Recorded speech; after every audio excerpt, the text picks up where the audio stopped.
Uh, my friend Terry has a monument to the coronavirus out there in her yard. Oh man. So what we're looking at? That's what we're looking at. That's what the white monument is. Oh, Uh, and where's she located? she's in Kentucky. Um,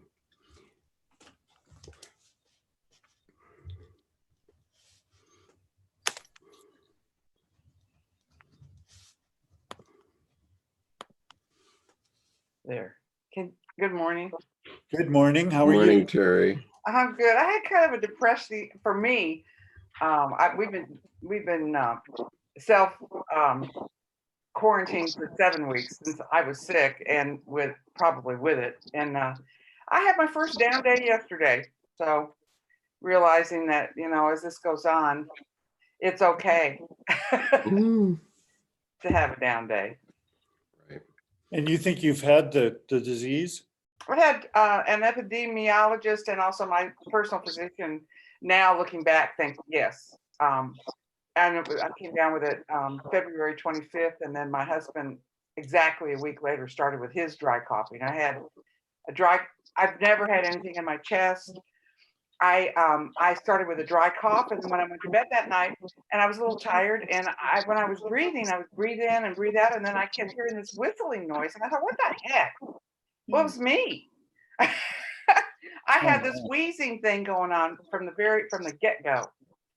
And then it progressed into chills, body aches. I had a fever of what was 100.5 is a high fever for an adult. Wow. And she had us track our temperatures after we saw her, my doctor, and I realized that my normal is 97, not 98, which as people age, that does happen. So then it would have been higher than, if my normal was 98, it would have been really high. So, but I do a lot of holistic stuff. I irrigate with salt water, zinc, but I take astragalus and a lot of NAC and stuff like that. And I irrigated all day long with with the neti pot stuff. And but then the productive stuff started after that. And I thought I was better. And then we went for a walk, and I could only walk 10 minutes, and I couldn't breathe. So Oh gosh. shortness of breath was around day 4, day 5. But it wasn't. It was on, like, if I went down the stairs, I couldn't breathe, or if it wasn't constant. But it's like what they say. I thought I was better, and then I got worse. Hmm. So I was lucky. She gave me albuterol inhaler and 5 days of steroids, and I was able to get past it all. But Mark, my husband, wasn't as sick as me, but his dry cough started exactly a week after mine. So looking back, they think maybe, and that was February 25th. And of course, they tested us both for the flu. She sent me for a chest X-ray right away, and I was at the X-ray facility with 2 other people with the same thing, where they had the actual flu. It had been a few weeks later, and they were there for chest X-rays too. So I think it's been around for way longer than, if that's the case, if I had it. It's been here for a while, and I think it just your immune system and all that other stuff. But I had all this. I had all the symptoms, just not. I just didn't end up in the hospital or anything. But if that's the case, the epidemiologist told me that we are immune if we had it. We don't know. There weren't any tests in Kentucky on February 25th. No. Well, actually, I came down with that on the 25th, and we went to the doctor on March 2nd. But yeah. Anyway, so we've been doing this for 7 weeks and being real careful, and I'm glad we have. So, because I don't know, we could have given it to somebody else. I don't know. And they don't know how long you're contagious. So basically, we don't take a flu shot. So I was concerned about catching something, but we have it down to a science. But yesterday, I realized, when I got up and then went back to bed and didn't want to get dressed and all that jazz, I thought, ooh, I'm not myself here, and I don't know why.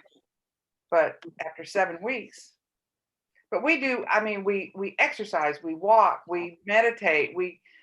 Our big thing right now is is touring the different cemeteries. We can get a good walk and it's interesting. And we've been going to all different cemeteries around.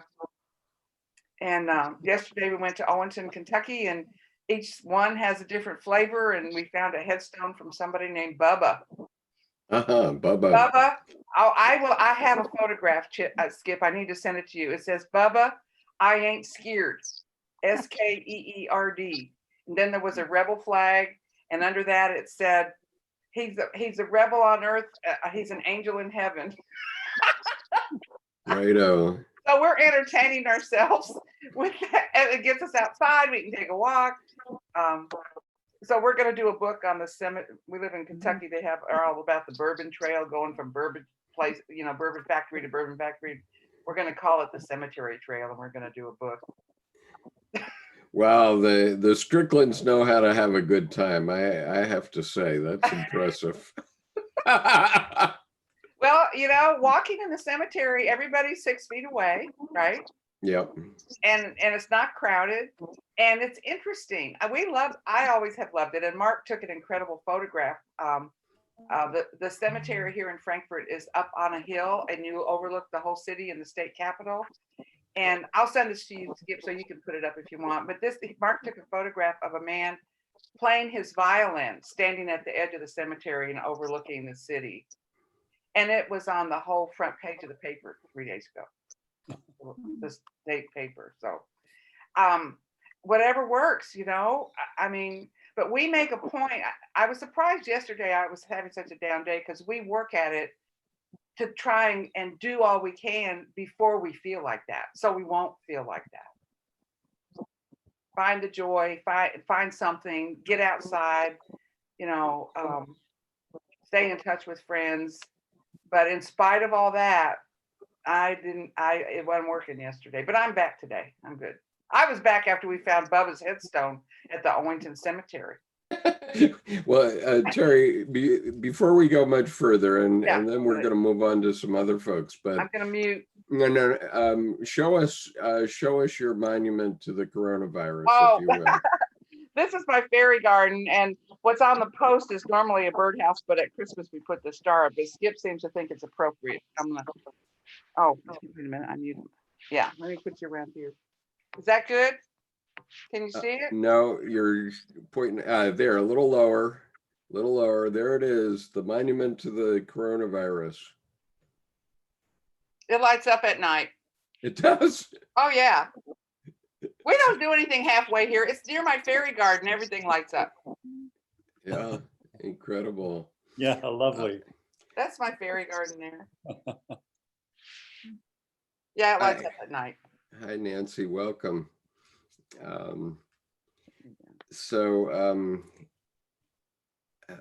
Okay, so Terry's on mute now. And so I want to introduce a few new folks here, and then we'll come back and go around the room. But first is Sanju Baral. She's a senior at St. John's College here in Annapolis, and she's from Nepal. And so I wonder if Sanju, you know anything about what's going on in Nepal with respect to this? Yeah. So hi, everybody. It's nice to be in touch with everyone. I have probably seen some of your faces and in the YouTube channel that I check often. So I think I've been checking this website, which has data in it, which has like number of new cases, number of new death, number of, critical cases. I like to check like data instead of like checking different news channels. Seems like some of the news channels are not giving true information right now. So I've been checking the data, and in Nepal right now, I think there are like 9 cases that have been registered. Although I am only nine cases. Yeah. Wow. I am skeptical that's true, because Nepal is like a bordering country with India and China. Yes. I mean, most of the borders have been closed since like few weeks so far. Although I'm not sure. I mean, I recently heard a news that there was a village in a remote part of Nepal where one of there was a news about like unknown disease. You know, like the news was something like hundreds of people have been found suffering with the symptoms of like that looks like flu. People have fever and people have cough, but they were calling it unknown disease. So I'm like, what could the unknown disease be? Like, we all know what's going on in the world, you know. I'm a little I feel sad because I feel like there are many cases in Nepal that haven't been registered. Our government is not allowing those to come out. It's most of us are like, it's probably not true that there are just 9 cases. If that's if that's the case, then there must be many other cases which people just don't have any access to medical facilities, or a lot of people might be just suffering from different diseases already, and they don't really take it seriously, or I don't know how it's going on, but it's a chaotic place. Given like here, people can have some space. Even when I go out and I see people walking with like 6 feet distance, if that was in Kathmandu, like I cannot even imagine like people. It's a very crowded place, you know. So if someone has the virus, then they would definitely the chances that it's going to spread among other people is very high. So I'm very scared for a place like Nepal and India right now. But I kind of hope that the numbers are kind of true. Maybe, I mean, a part of me is like hoping, yeah, maybe they're just 9 cases and we have things under control. But other part of me is like, maybe that's not right. So I'm so that's where I am right now with Nepal. And I've been checking. I wake up every day and I check the data every day. But I'm not sure whether we should be trusting the data. Yeah. So, Sanjay, is your family okay? Sorry.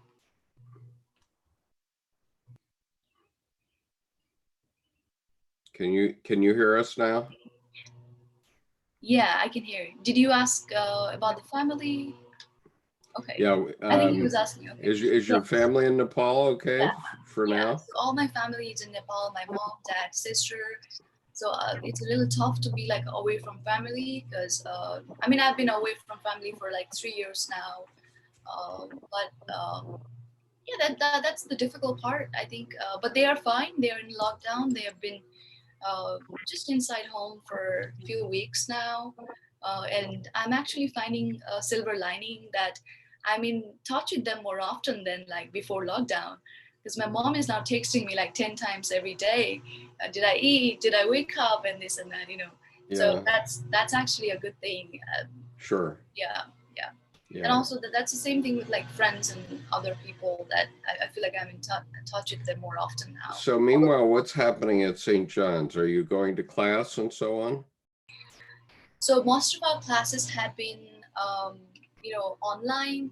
So St. John's is very much reliant on having a conversation because our classes are not lectures, but they are, we have discussions. And online discussions have been kind of a little strange because we don't get like social clues sometimes, because like when we are talking in person, we can like look into each other's eyes, and then but most of our classes have been online. We usually use like Zoom. It's basically the same way as we're doing right here. So all the classes have been online. Right. I have my class at like 12:45 today. So when do you expect to graduate? Is that still on track and so on? Yeah. So sorry, there's a sound coming from outside. So for seniors, this year has been a little unfortunate because our graduation is probably not going to be in person. I think they'll probably send us like a certificate or something. Or I don't even know how it's going to be like so far. Currently, everyone is just trying to make best out of this time, and so that everyone can attend online classes. We haven't heard much about how the graduation is going to be, but we are definitely expecting to be, graduating this May 12th.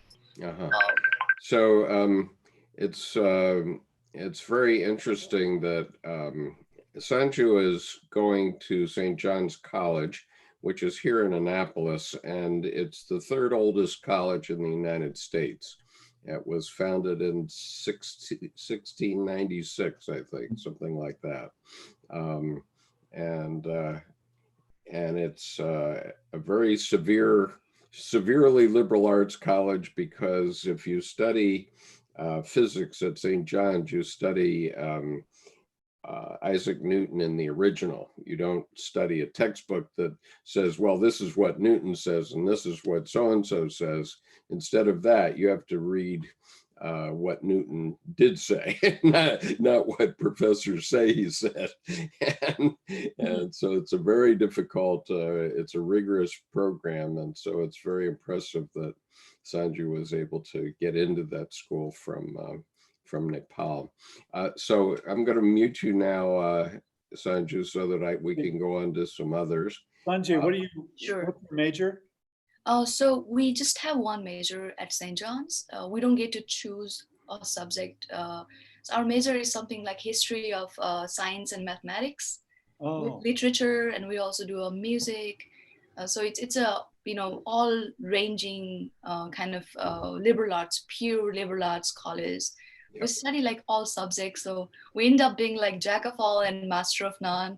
We know a little bit about everything, but we don't know anything about Right. specifically going down. Well, I'm a great proponent of liberal arts, because yes. what they do is they teach you to learn instead of teaching you some specific things. And of course, trade schools and science courses and so on, they're teaching you to learn a specific thing. So when your life changes, you can't you don't know what to do. But I've had to reinvent myself every month, at least since 1990.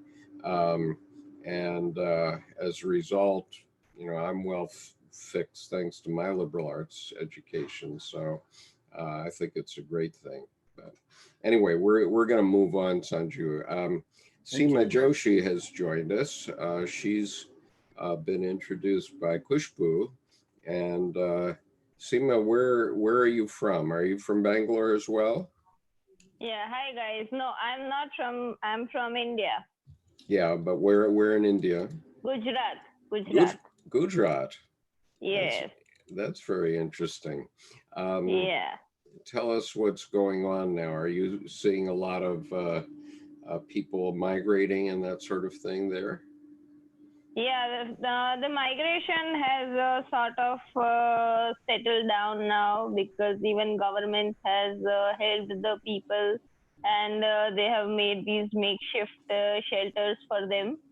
So the migration issue has sort of settled now, but there are problems that we are having a very strict lockdown, and the secondary infection cases are on the rise.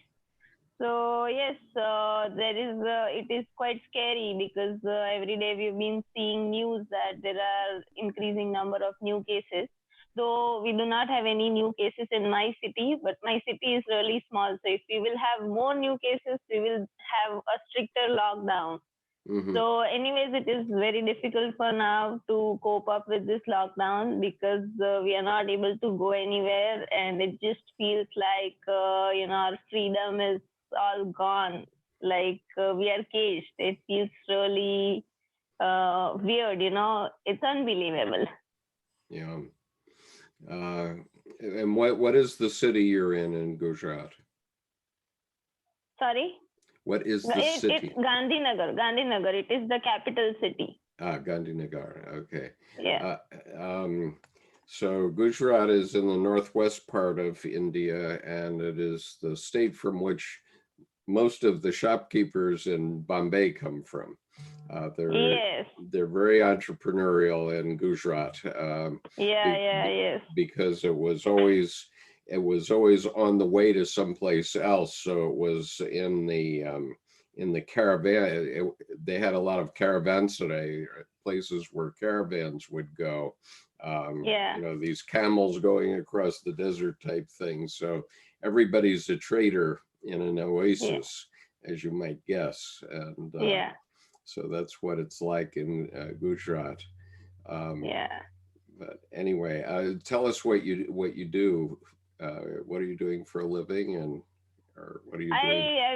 I'm working with a creative agency. So we basically do marketing, digital marketing and stuff.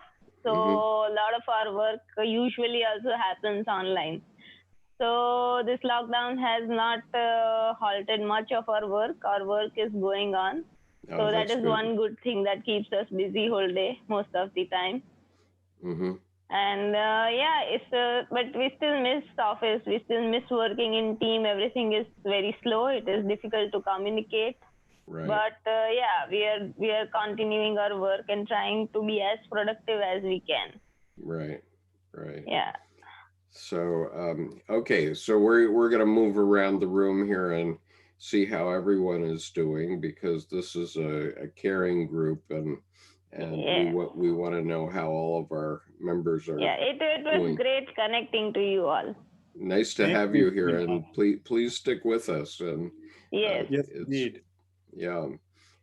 So Cynthia, tell us remind us where you are, and tell us how things are going. I'll unmute you. There you go. Okay. Um, I live in Vermont in the US, and I'm retired, and I am a volunteer at different places, a university and a hospital and a science museum. Hmm. And all three of them are not operating presently, Yeah. and we don't know when they will start. So the So, hospital is not operating? well, the volunteers Uh, volunteer program is not operating aha. because Right. Yeah, my wife is a volunteer at Hospice of the Chesapeake, besides also working there, but she volunteers to sit with dying people, and all their volunteer activity has also been shut down. yeah, Uh, yeah, yeah. I assumed that the whole hospital underwent a whole shifting of staff where they placed people. So they took people who were working in elective types of specialties and moved them to the ER. mhm. And then everything else had to shuffle in order to make that work. So the last thing they need are volunteers poking around, getting in their way and wanting questions answered. So what I used to do was there's a children's hospital, and there's a playroom that had been funded through um, various fundraising outlets, and what they had was a lot of toys and puzzles and um, some play therapy for kids who were having to get used to medical procedures and that sort of thing.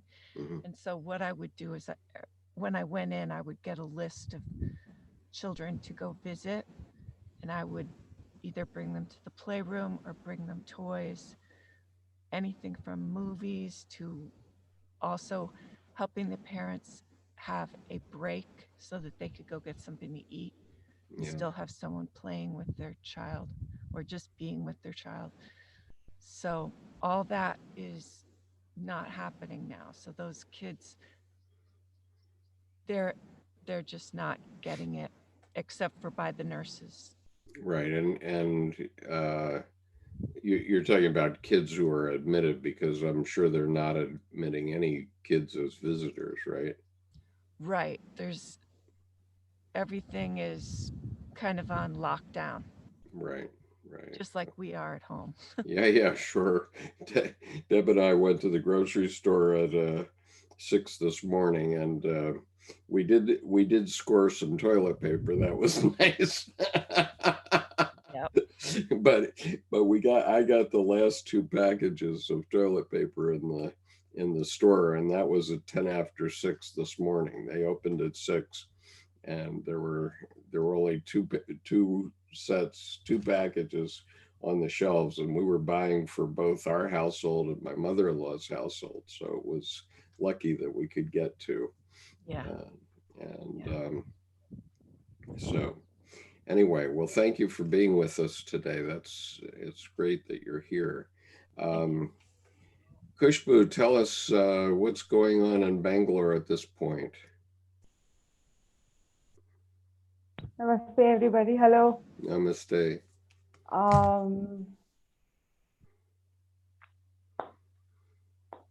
So just cases are rising, like not so much, but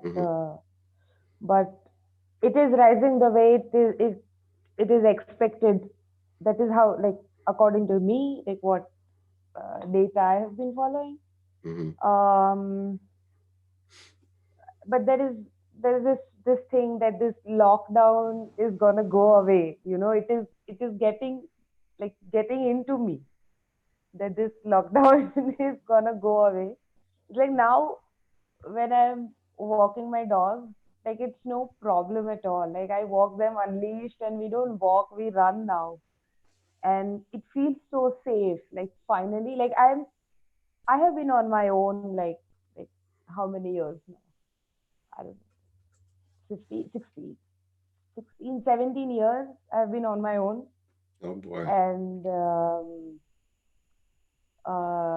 so yeah, so it feels so safe. I'm so, and somewhere down the line, like I'm guilty to feel that way. I don't feel good about it, but it's like now you know how much it hurts. So it's a bittersweet feeling, but yeah. In terms of it feels like people have adapted this.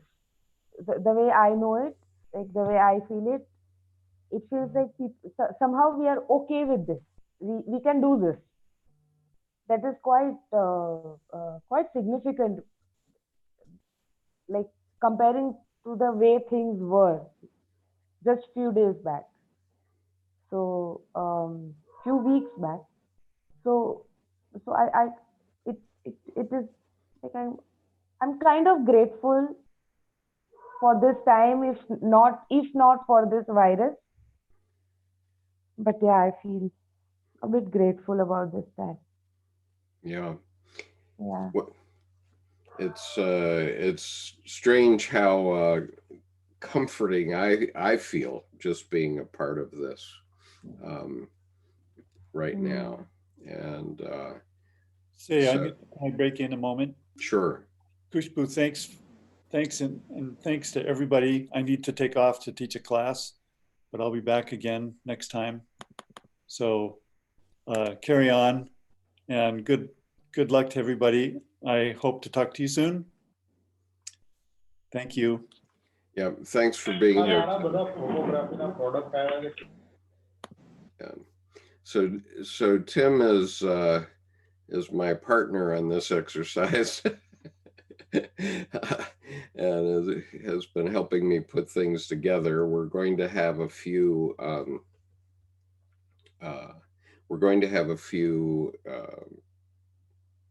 other visitors over time. Tim lives in Montana and is an artist, and a very impressive artist to be sure, for many years. Just to mention to our followers on YouTube, if you want to write to me, my email is at the top of the YouTube chat.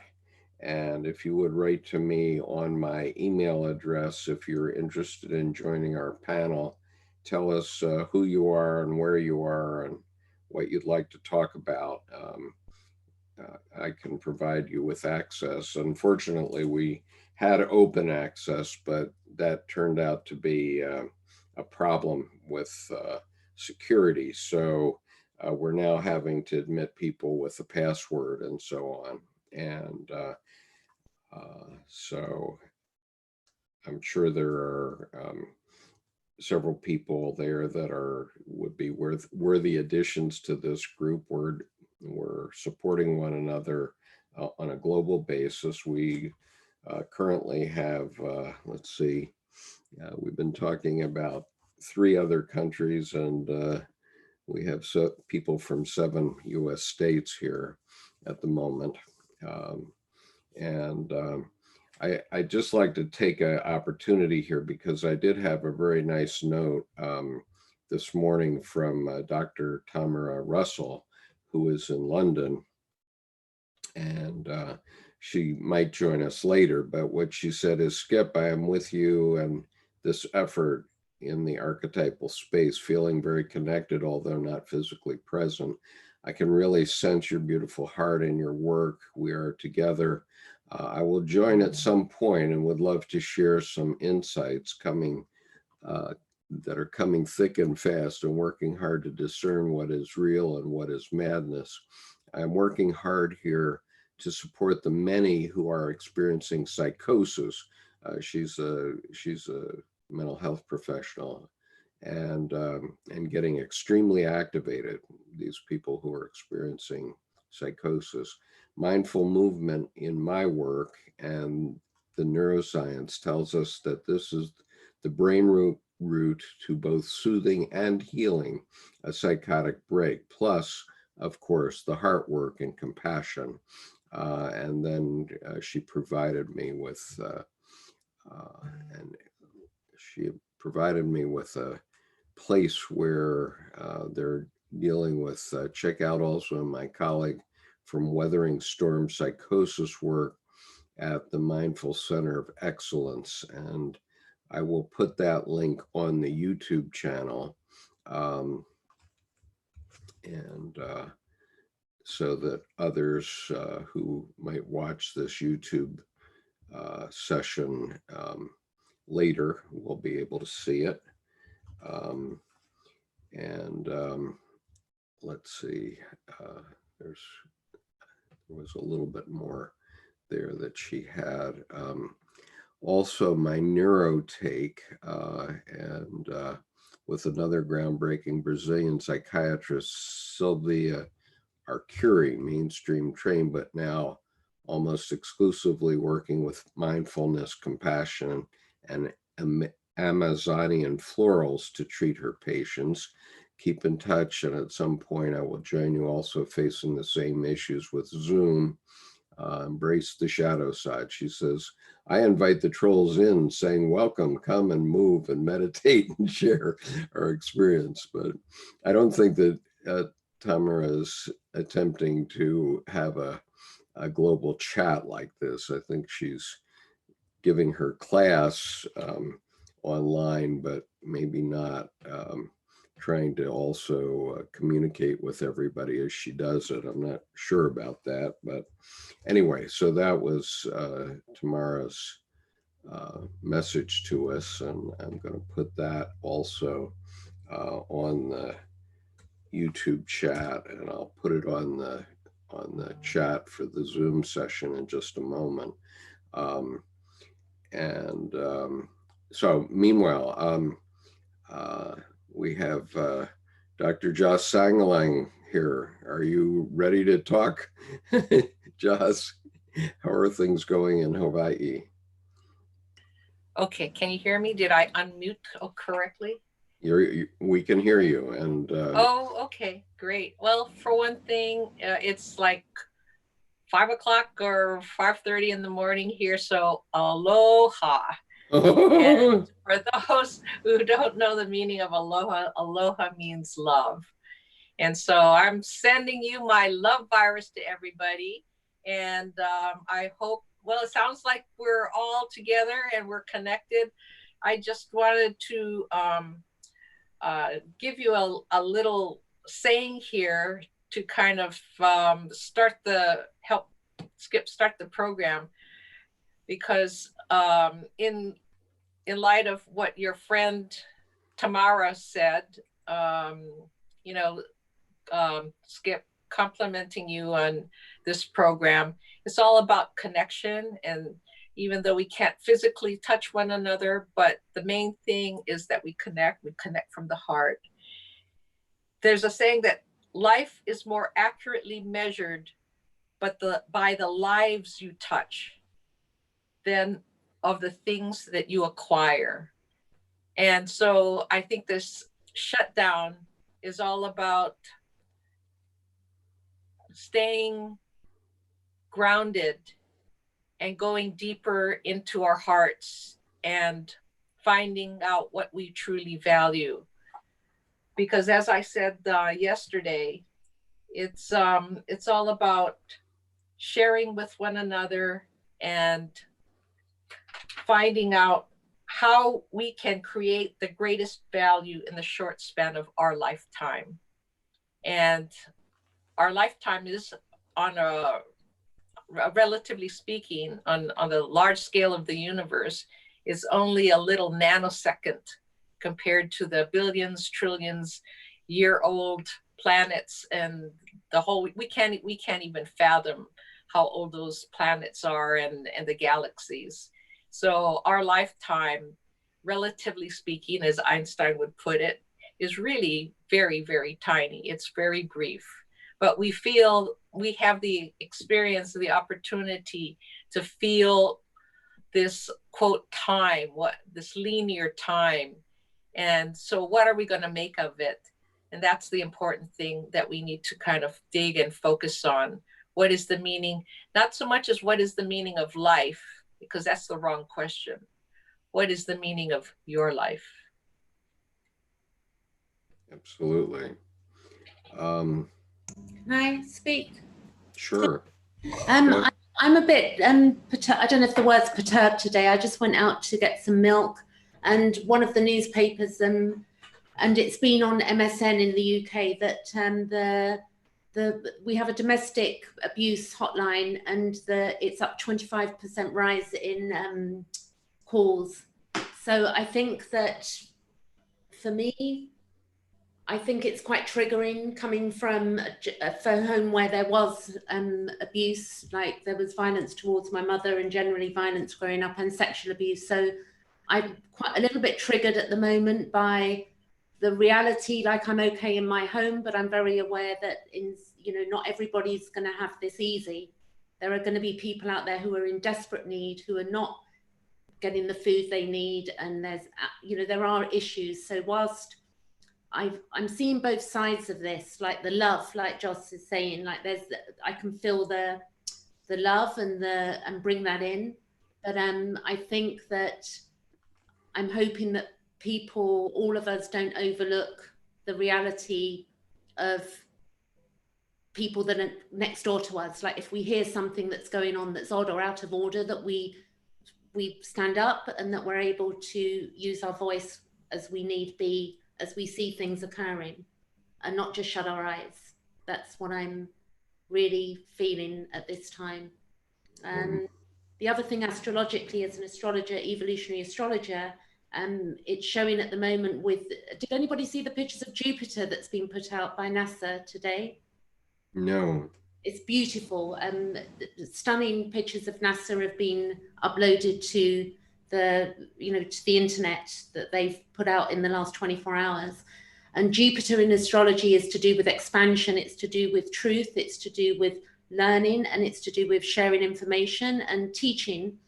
And it's conjunct a planet called Pluto, which means that we're in for transformation.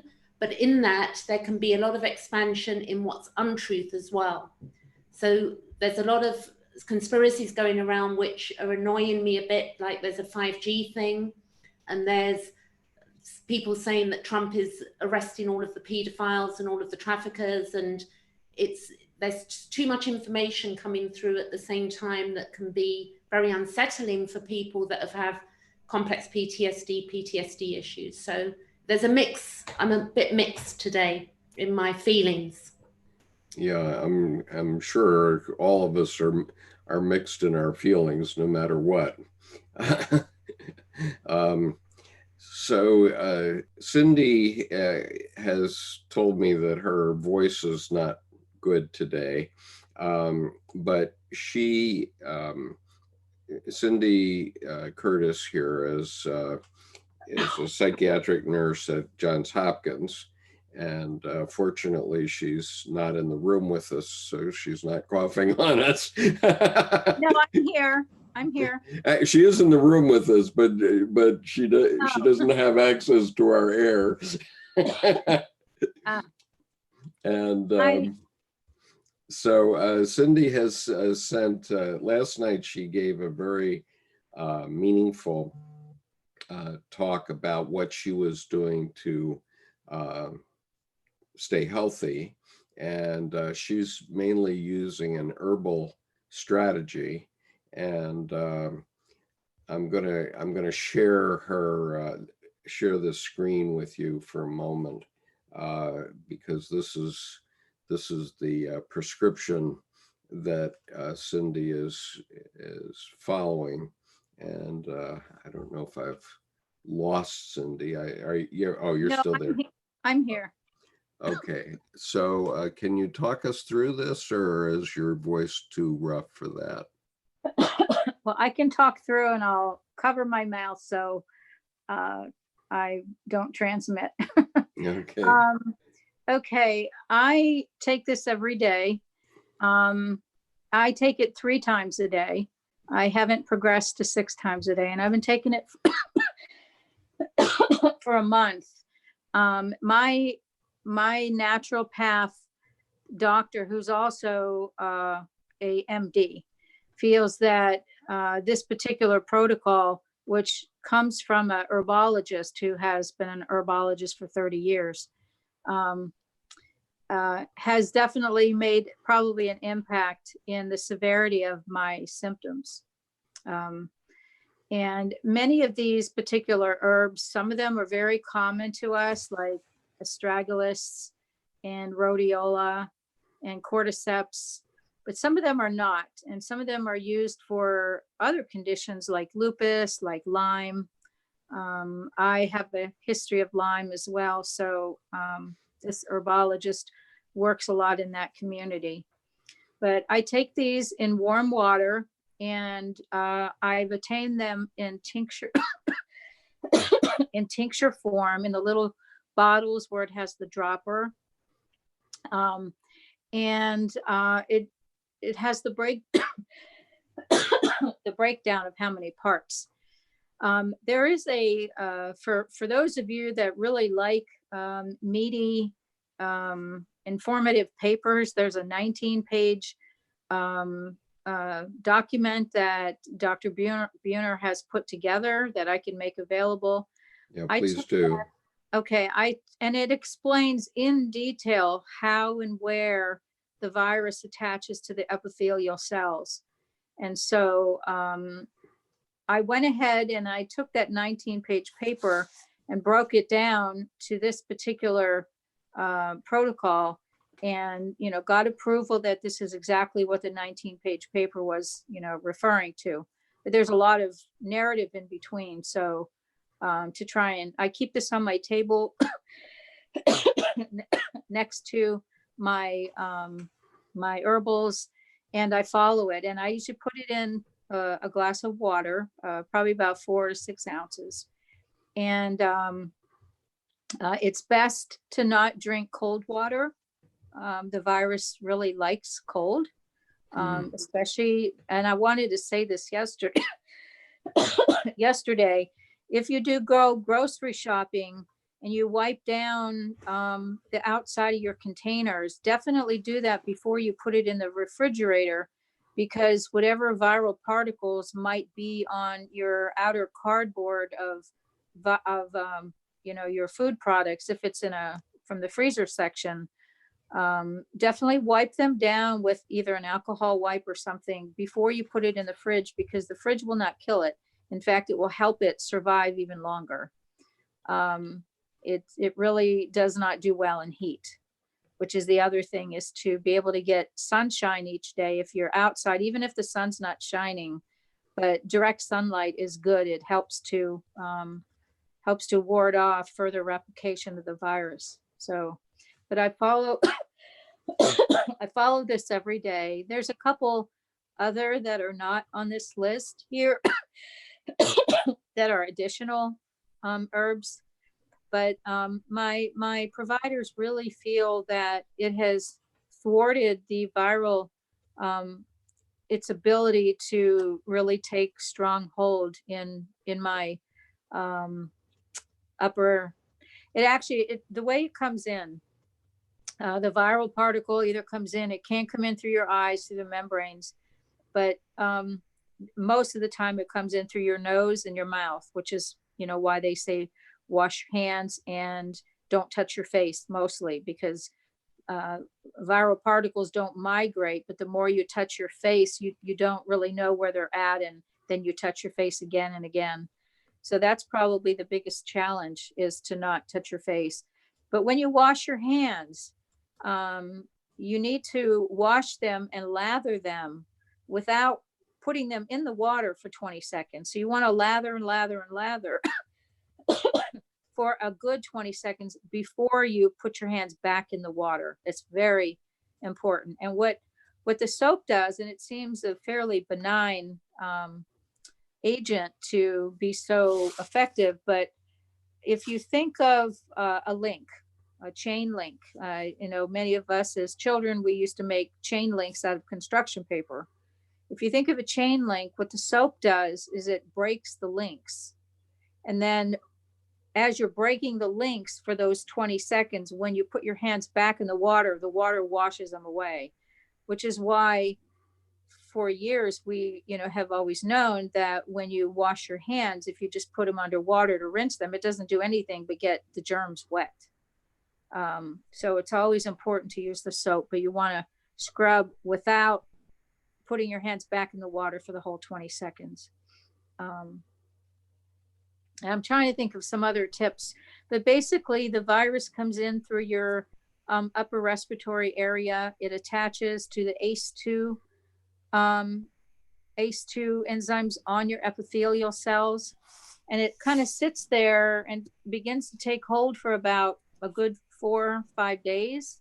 You might feel a little bit of scratchiness. A lot of times I think people are becoming more hypervigilant now about their symptoms than they have ever been, which is great. But often this would be the time that people would just brush that off and think, oh, my throat's dry.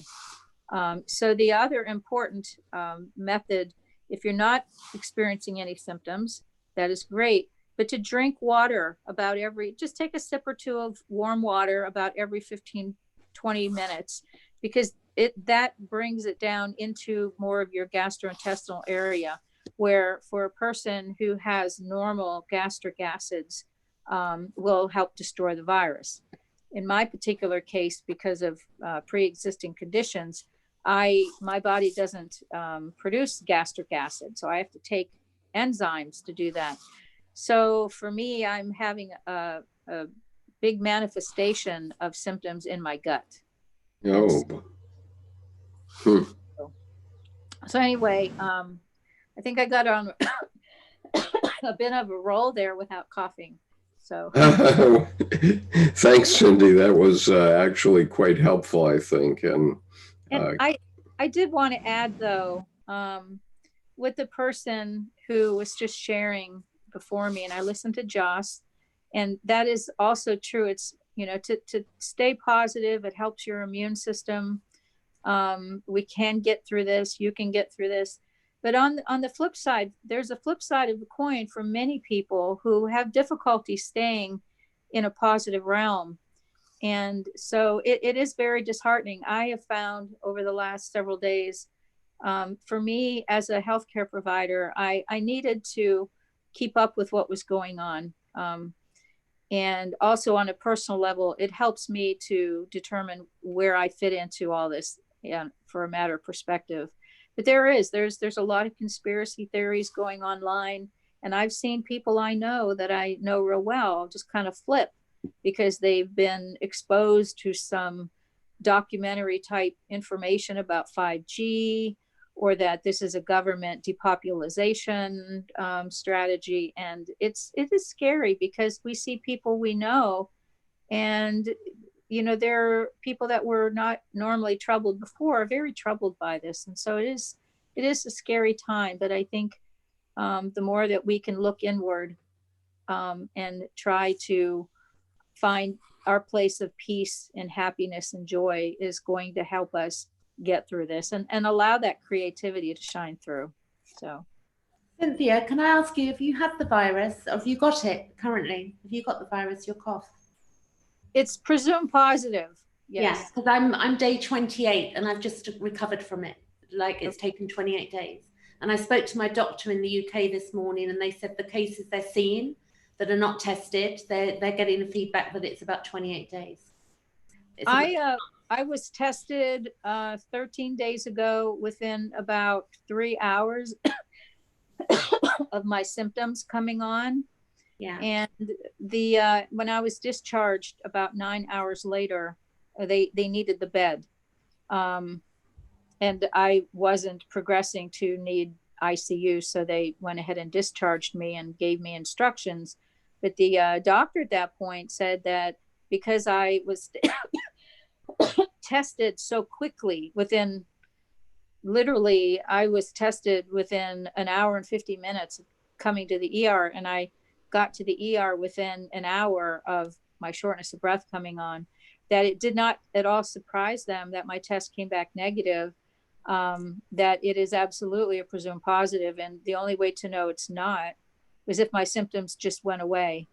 And if anything, they have progressed, they have remained. I've had the symptoms for 13 days, but some of them have progressed and exacerbated quite a bit. So I had some hallucinations with it as well. And a lot of symptoms. Yeah, I'm having some cognitive symptoms that I really haven't put much light on, like thinking I'm hearing somebody talking that I was just thinking about maybe 10 minutes ago or something. Yeah. Or like thinking that somebody was talking on the TV, and of course I don't have a history of schizophrenia or anything. So, no, I had some strange stuff. Like I was doing my dishes, and I was looking at the faucet, and I questioned myself, what is this? It's like my mind just couldn't, for a moment I thought I was losing my mind. It definitely is affecting the mind as well. Well, and that's scary because today's Tuesday. I'm losing track of days. On Sunday, I had some steps removed to cement steps to remove from my kitchen doorway. And I was going to have new deck steps put in, but then I traveled to India last year and I still don't have steps. And Sunday I was standing at the door, just looking out at the birds making a nest in my awning, which has been going on for 30 years. And it's delightful to see. But I just walked out, and I just totally, I've known that I don't have steps there. I walked out as though there were steps, and it's scary. It's like, I don't know. So I have the door taped shut. I have an X on the door window again, but I've never done that before. And it's like any memory of not having steps was totally gone. I didn't, I don't know. It's hard to explain, but yeah, I've had some. That's how I weird felt experience. That's how I felt when I was doing the dishes and the tap, or the faucet you would say in America, like that.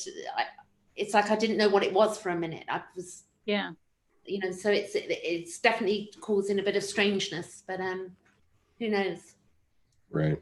Let me just mention to Jerome that I've sent login information to Brother Francis Philip Downing, who's been following us, and he's written to me on email, so he may be logging in, Jerome. Okay. All right. Jerome, we had a communication from Sophie, our friend Sophie Lacour from France, and you had prepared a PowerPoint or some viewgraph for us of what she had sent, and so I need to step away for a moment. And so I wonder if you would present that to the others that are here. Okay, sure. If you'll go ahead and fit it on the screen. Okay, let's see.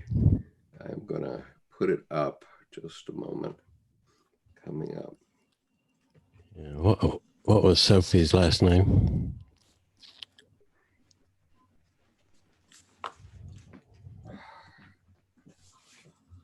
LaCour.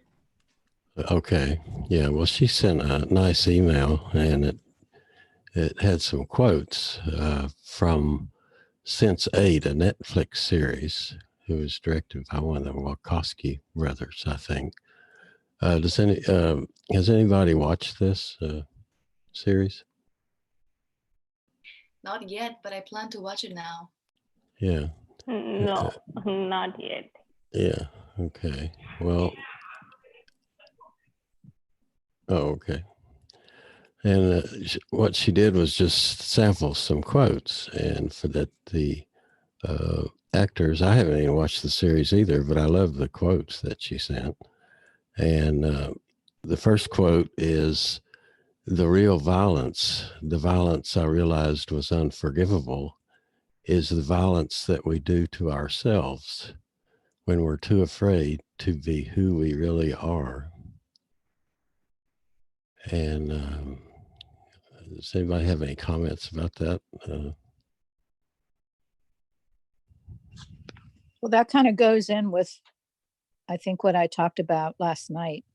The sense of shame and guilt for me as a nurse, being homesick when I'm scheduled to be at work, and I should be at work, and I've been at work for 39 years.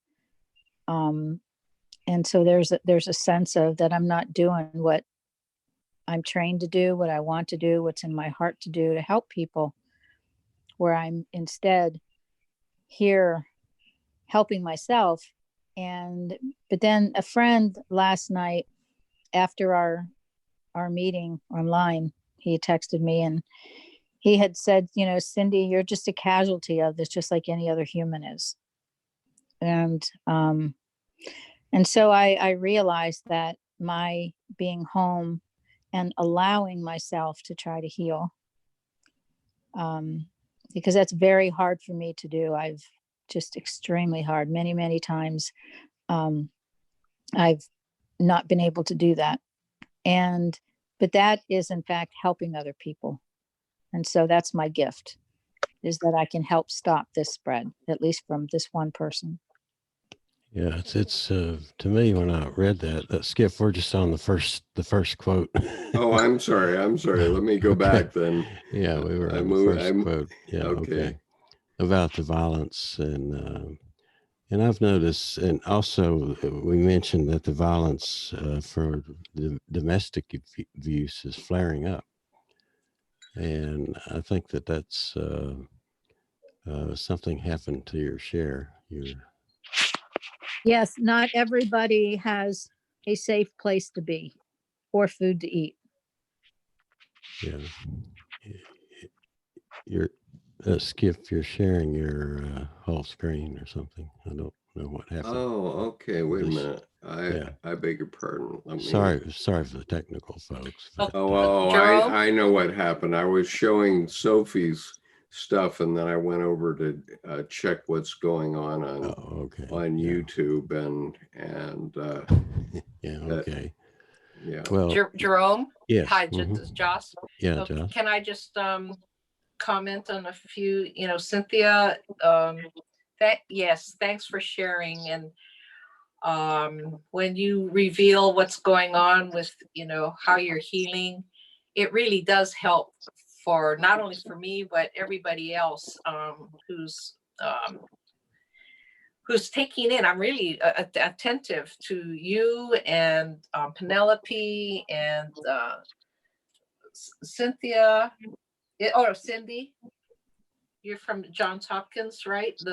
Cindy. Taking her, Cindy, yeah, because you got Cindy, Cynthia, and Penelope. The three of you have the COVID virus, and I just want to express appreciation for you coming forth and sharing your experiences. It's just, yeah, very, very informative.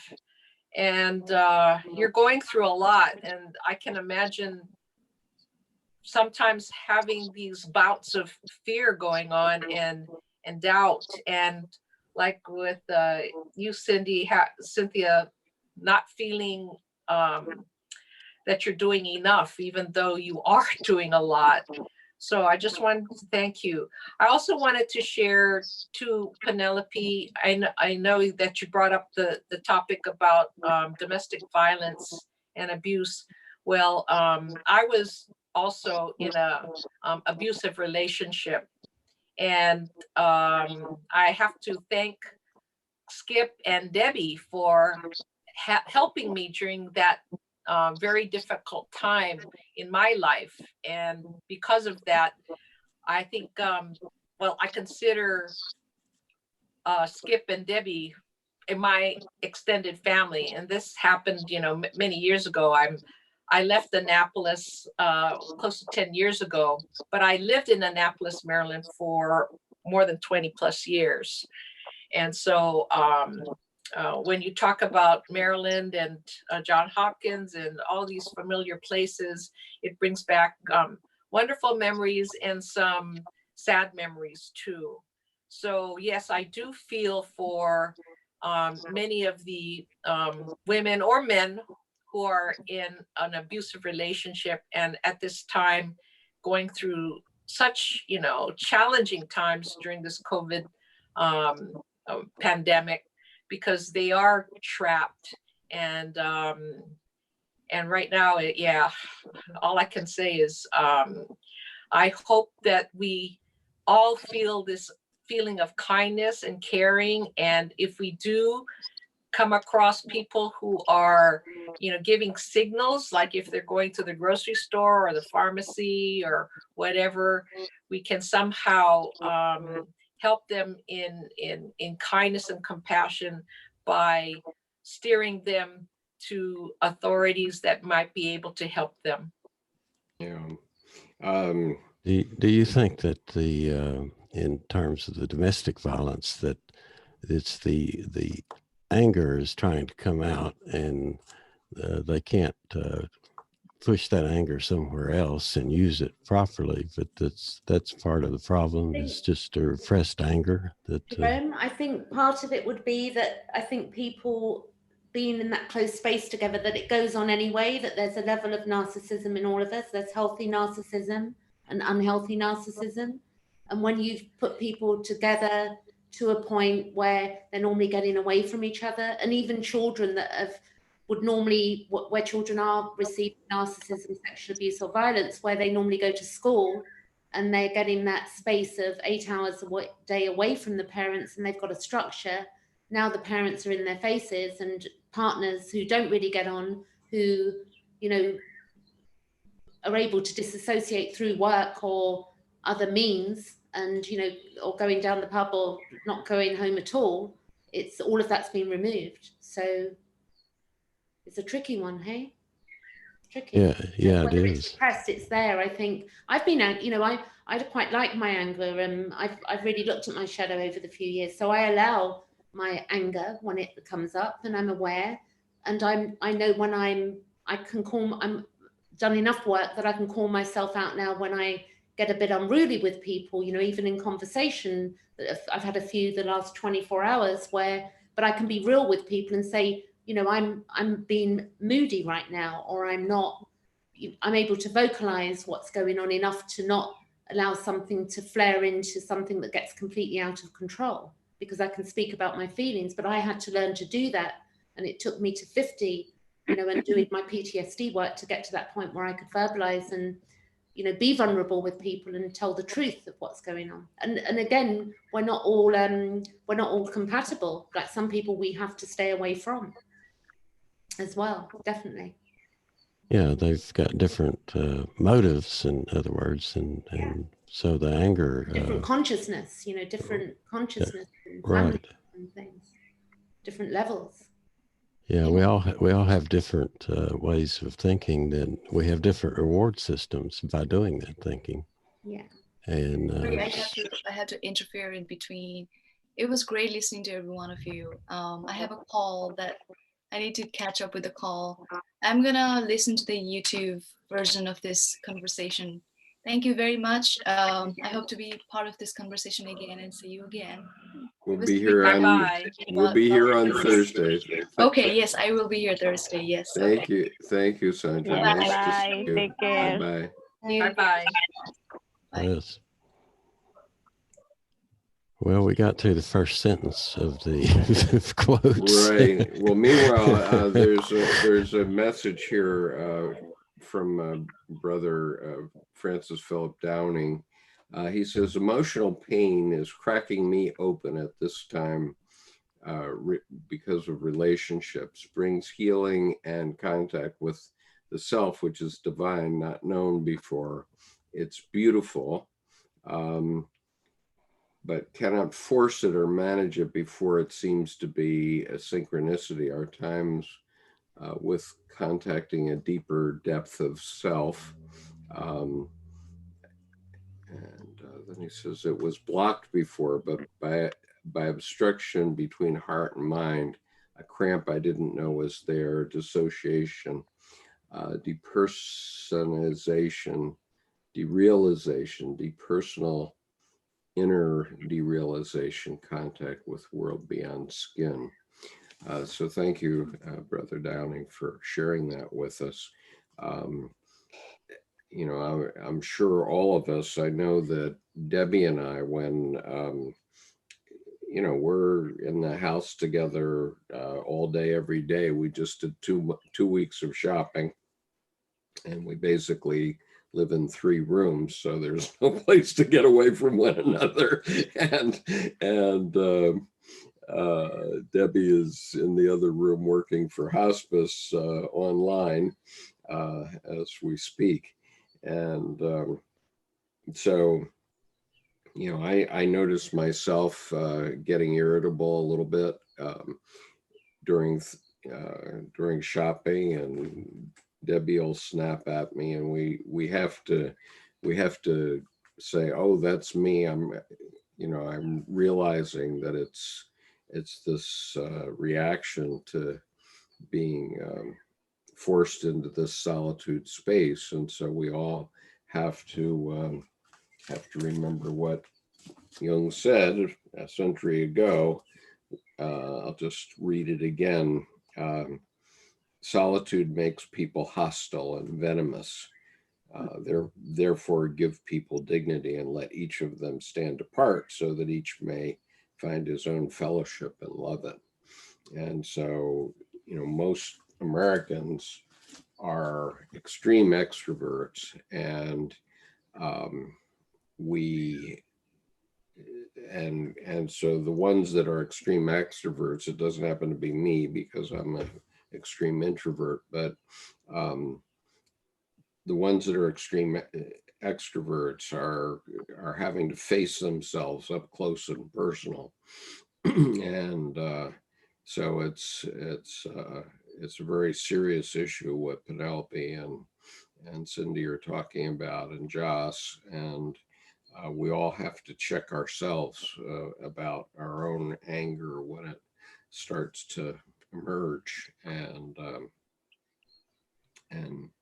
see if we can't, you know, find our own way. You know, there's a great scene in the novel Noble House, in which the old Chinese grandmother has a shrieking tree. She calls it her shrieking tree. And so when she's really angry with her family, she'll go out and scream at this tree.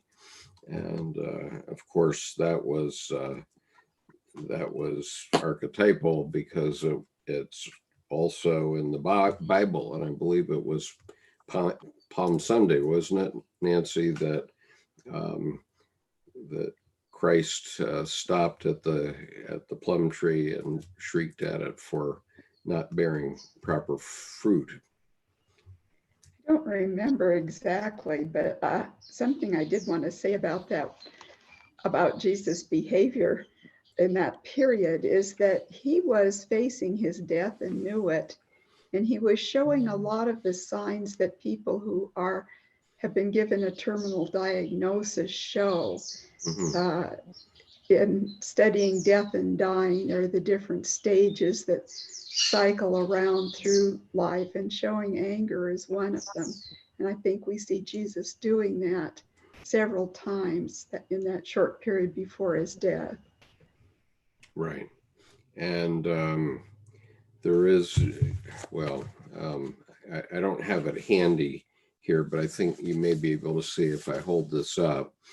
This is an angel who is, this is a Rembrandt drawing, and it's the angel calming Christ as he's facing his death. And it's one of the images that Tim had come up with, and in a moment I'll find Tim's that we've been using in connection with this work.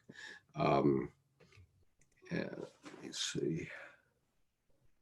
While you're doing that, I just saw a video from people out in California, and everybody was outside at night howling like dogs at the top of their lungs, and somebody recorded it, and you could it was like the dogs do at night, but it was them yelling like dogs to get it out. It was really cute. So, but they just went out and howled it out, you know. So yeah.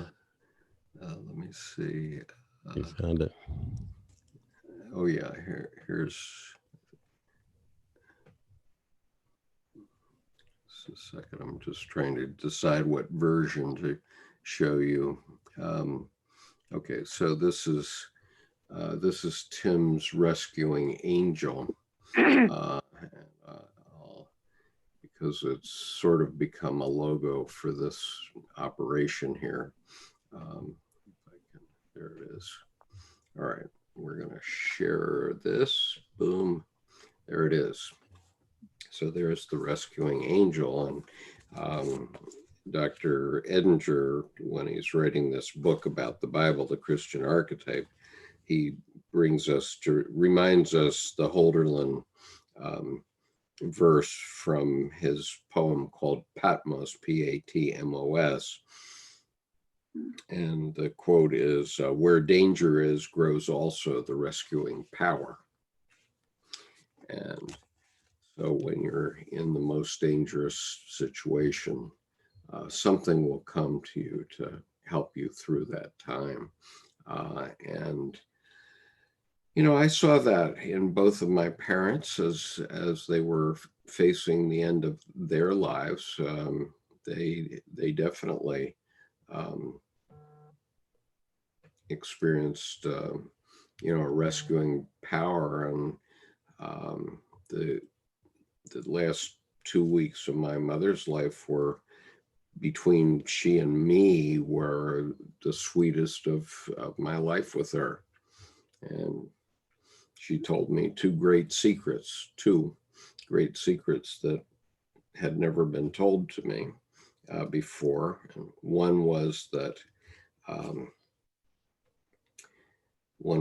she had voted for John F. Kennedy in 1960 against my father's position at the time.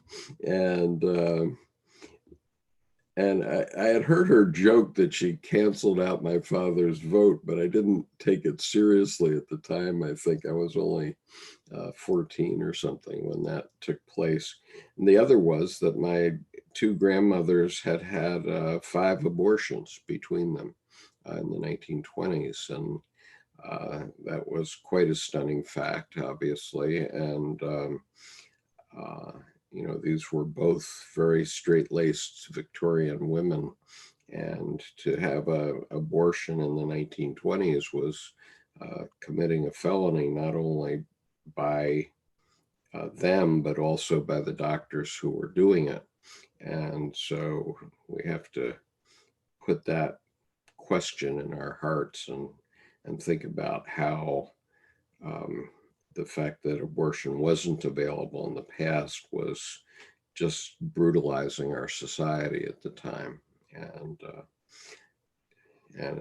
you know, where we've banned it, it doesn't mean it's not happening. It's just we're not doing it in a hospital anymore in a lot of places, and we weren't in the 60s. It was pretty bad.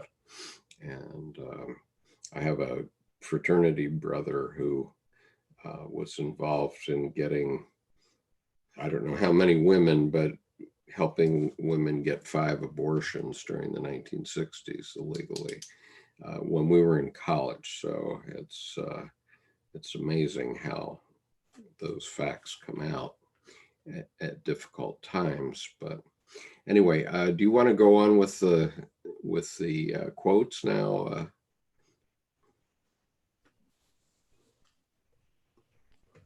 I mean, I will, but the group, it's up to the group. Yeah. I'd like to ask Cynthia a question if she's there. Yeah, I think she is.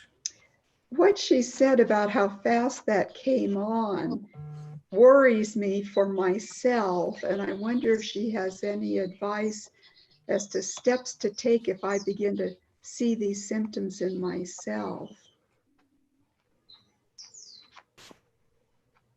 I guess she's not there. Is that for Cindy or Cynthia? The psychiatric nurse. Okay, all right, that's me. Let me turn on my video. Okay. One of the things I would recommend, probably, although it didn't help me, but I think I'm one of the few who well, I think I may have gotten a low grade temperature, but to maybe take your temperature twice a day. And definitely when you do that, don't have anything to drink for 20 minutes before, because that can alter the reading. So don't have anything warm or cold to eat or drink before you take your temperature, and put the thermometer you put it under your tongue, but towards the center, and close your mouth tight, and you'll get the best reading. If you know what your normal temperature is, that is helpful, because like for myself, I tend to run low. My normal temperature is around 96.7 Fahrenheit. And I did go up to 98.9, which if I was averaged out at a 98.6 as opposed to a 96.7, my temperature would have been just a little over 100. So get to know, if you know what your temperature is now, and then just take it twice a day. That's probably the best thing. And just to kind of maybe twice a day, just sit back quietly and think about how you feel. Do your muscles ache? How do you feel as opposed to yesterday? Do you feel more fatigued? Are there any symptoms? Are you having any bit of a dryness in your throat or a cough? And that way you can track the changes. And the very first time that you notice anything that's different, maybe track 3 times a day. So I think that would be helpful. What would you do after that? I mean, you went to the hospital and were tested, I guess, but I mean, if you did find these symptoms, what would the next step be? Well, if you have a doctor that you're normally in communication with, let them know the very first time that you notice something that's different. Or you could even let them know that I've been just tracking my temperature every day. You can let them know what, if you've been staying home. If you have not been out and about, even the grocery store in 2 weeks, the main potential exposure could be from mail. So what I do when I get my mail is I wipe it down. I wipe down the outside of the envelope. I actually open my mail outside so that if there are any particles of virus on the outside of the mail, they shed outside and not in my house on my floor. So I open my mail outside and I immediately discard those envelopes or whatever it is into a trash bag. And I keep that outside. And then once I do go back in, I usually use like something else on my doorknob. I have a rag outside that I just keep out there. And I use that to open my doorknob, and I immediately go and wash my hands. And so that would be probably the easiest way if you're self-quarantined and you're not going anywhere. That really would be the main only opportunity for exposure to occur is by mail, or if you have any food delivery. Again, if you have food delivered from, I'm not sure where you live, but sometimes there's delivery services, or you can have warm food delivered. Take it outside of its container. And I do that outside. I do it outside on my deck. And if it's warm food, which I've not done yet, I would take it out of its container and keep the container outside and just put my food, in my own container, and then wash my hands before I do anything. So the same thing with like boxes. I've gotten a couple deliveries of boxes of things I've ordered from Amazon, like certain supplements. I spray the box down, and then I open it outside. I'm still doing this all outside. I open it outside. And then I figure the contents have been inside the box for at least 2 days. But I still will wipe down, if it's a box, like a vitamin bottle or supplement bottle, I'll wipe it down with either an alcohol wipe or Lysol spray.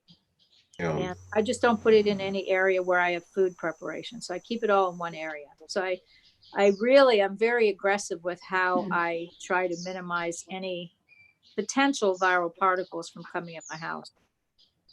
I have a couple of people that come into the house.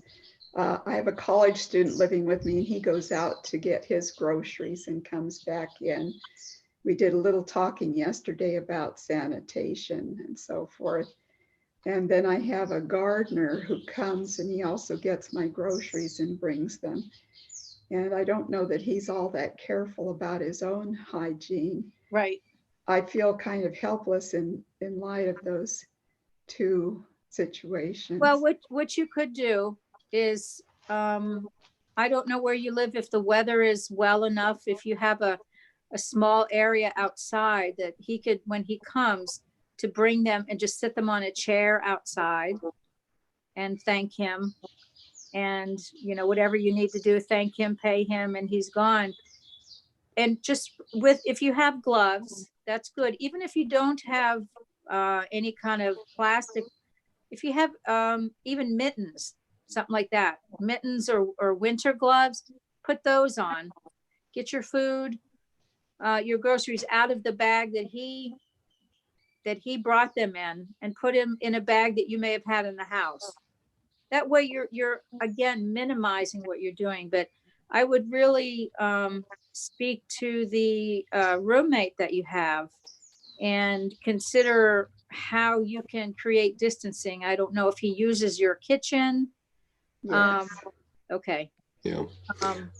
And so those would be areas you'll probably, it would be helpful to be able to have a really good deeper discussion with him about that. Yeah. Yeah. And let him know it's not anything personal. You would do it regardless who it was as a roommate. Right. Sure. There's a couple of things that have come up on YouTube that I want to address, and one of them may be for Cindy or Joss. That's rather important, I think, but I just want to mention a couple of other things before I go to Brother Downing's point. First is a woman who's in Spain, and she says she's based in Madrid, one of the worst places right now. I wipe all my doorknobs too, and the groceries I purchase online and use at home and a mask. And John Fagan says he's using soul music, and Gerard Sanford says that we'll have the same things in our lives, but we'll recognize them differently. And Colleen says she's using the same procedure in her facility. But I want to come back to what Brother Downing was asking, because he is talking about an end of life issue, and I hope we can address this.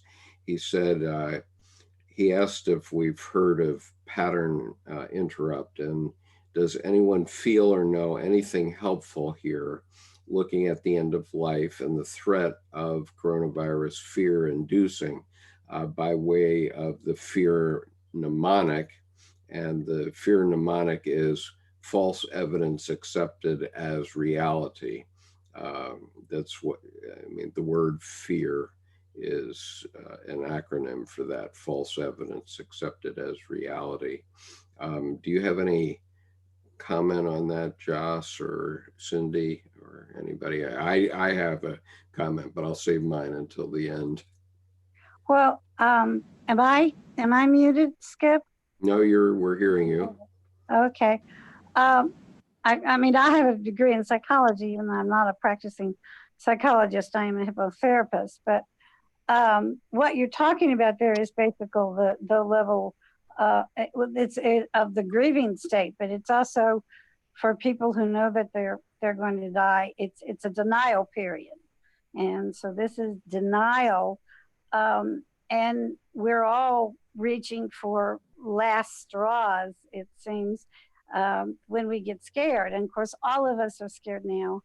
I want to say real quickly, I shared with Skip right before he came on air, because I had been missing in action for a couple of days. I am a lupus patient, and I am right now on the border of kidney failure for the first time in 30 years. And I cannot go to a hospital. I'm on both methotrexate and steroids. So my immune system is, and I wanted to ask Cindy, even though I have been in isolation basically since January, because I had surgery in January, now that I'm facing kidney failure with lupus, and even though I've been sequestered, I still need to look at all these things you're talking about. And because I woke up this morning with, and I guess what I'm asking is, how soon do these symptoms come on? Because I have all the glands in my throat and body are swollen up, you know, like quarters and 50-cent pieces, a sore throat, pressure in my chest, heart palpitations. And Cindy, does this sound like I was in the hospital in January. I had a knee replacement surgery. So I was in a hospital in January. I was in a nursing home playing music, which is another thing I do, in first week of March. Should I be tested with the symptoms I'm having now? I'm losing my voice, pressure in my chest, heart palpitations, or is this related to the kidney inflammation that I'm going through? But I am on 2 immune suppression treatments now instead of just one, since the kidney problem started on Thursday, I guess. And I've been in touch with a rheumatologist, and I've been in touch with nurse practitioners. So Cindy, if you could just... Are you having any swelling in your legs or your limbs? Just like in the glands in my neck. No, but I mean like in your legs, in your arms, in your hands area. No. I'm thinking one of the things that I'm thinking is lymphedema, especially when you're having alterations in your in the production of urine in your kidneys. A lot of times, I don't know if you have a history of hypertension. No, that's one lucky thing. I do tend to have low blood pressure, which is a good thing. So no, I do not have Right. hypertension. So that's a blessing for me right now. Do you But have I'm an concerned underlying with the virus. respiratory? Do Pardon? you have a history of underlying respiratory like COPD or anything? No, not COPD. I've never been a smoker or anything like that. But when my lupus is active, and the lupus has been in remission for like 2 years, so I've had it 30 years. It's the first time I've had my kidneys attacked. I did get inflammation in my eyes, which is what I told the rheumatologist on the phone. But it was not jaundice, it was that yellow. It was a pink inflammation in the eyes. So I've noticed that in my eyes, and we're not sure where that's coming from. So I've got kind of a mishmash of symptoms, which started off early this morning with the sore throat, cough. And I do use fentanyl for asthma and allergies. I'm hoping what I'm having here is just allergies in addition to what's going on. Well, with my kidneys. that's what I'm thinking, because if you have a bit of a sore throat, you may have some lymph swelling because of that. And I mean, would really say, large. yeah, I would say, and I don't know what is causing the other. Most likely, you could have, it could be from allergies. One of the big, the main indicator of infection will be your temperature. It is about 1 degree high. I, like you, run 1 degree low at about, or more below, at 96 point. I'm usually about 96.8 instead of 9. Yeah, that's about where I was just about 98 this morning, 98.1. So I did take it this morning. I'm going to take it later, but I'm noticing it's like my chest is tightening up, and then I get heart palpitations. I don't know if that's part of it either. Well, okay, so if you're not drinking enough fluid, your heart rate will go up. That's one of the signs of dehydration, is for elevated heart rate. That's the first thing that we think of when we see somebody with a normal blood pressure and their heart rate is a little high. We think, are you drinking enough fluid? I'm drinking a lot of fluids because that's all I can do right now. I'm not having any solid fluids, just liquids. Trying to get fluids past. I went for 48 hours with absolutely nothing at all, and that was when, of course, I contacted doctors and they all said the same thing. Normally, it would just tell me go straight to emergency room, but I'm in Montgomery County, Maryland, where we have the highest county in Maryland for cases, and for me to go to the hospital right now would be a death sentence. Yeah. Well, but the I one was thing in the hospital in January, and I was in a nursing home in March. So I may. How long? Okay, ladies, can I just interrupt this for a minute? Because we're getting into interpersonal doctor's appointment here. And so you have the capacity on this chat here to share one another's email addresses, and maybe Cindy can help you, Deborah, by email or telephone, since you're both here in Maryland. And because it's getting a little attenuated with the all of your symptoms and so on. And it's not that I want to disrespect you, but we have to. There's a lot going on, Skip. But well, if I can say one last thing for anybody. Yeah, please. Gargling, whether you're having a sore throat or not, this is helpful to do also. Gargle twice a day. And with anything that you drink, if you can add citrus into it, vitamin C and citrus. That's another approach, is to increase vitamin C, D, and zinc. Yes. Yeah, very definitely. And I'm not trying to be disrespectful, Deborah, but when we get into to people's private healthcare issues, I think we're going a little bit beyond the pale here.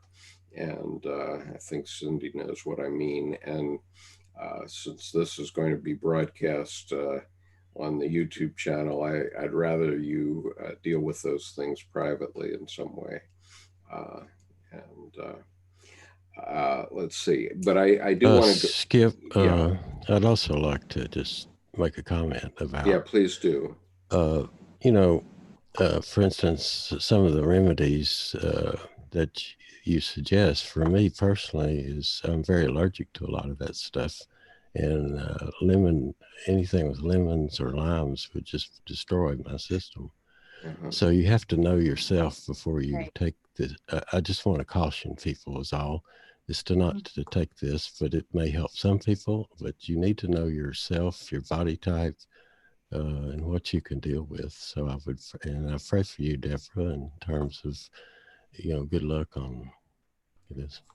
I bring something up that's quite from an astrological point of view. We got a new moon, and tonight in America, first early in the morning in the UK, and it's in Libra, which is very beautiful symbolically. And Jung looked at charts, so I'm not going off key here with looking at the reality of the sign. The understanding of the symbolism of Libra is about being kind to each other. And it's a full moon, and it does symbolize being respectful and mirroring each other and learning balance. It's about learning to be balanced with each other at this time. So that's the next few weeks of our lives, of being balanced and being kind. Right. I did want to come back now to Brother Downing's question and